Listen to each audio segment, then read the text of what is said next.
नानाजी देशमुख कृषी संजीवनी प्रकल्प टप्पा 2 अंतर्गत गावकऱ्याच्या वतीनं श्रमदानातून नाला सरळीकरणाचं काम आज मौजे टाकळी येथे त्याचं या ठिकाणी संपन्न झालं। या कार्यक्रमाला या गावचे सरपंच, ग्रामपंचायत सदस्य आणि शेतकरी मोठ्या संख्येने उपस्थित होते। त्यांनी लोकसहभागातून जे काही गावातून जाणारा जे नाला आहे त्याला तो खोदकाम करून ते वरी भर टाकण्याचा या ठिकाणी या श्रमदानाच्या माध्यमातून काम केले।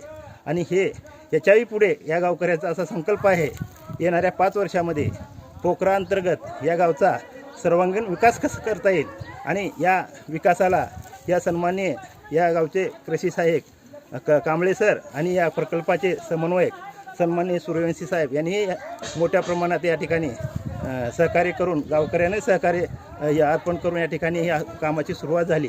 आणि याही पुढे या प्रकल्पाला मोठी गती कसा देता येईल याचा प्रयत्न आम्ही करण्याचा संकल्प केला आहे।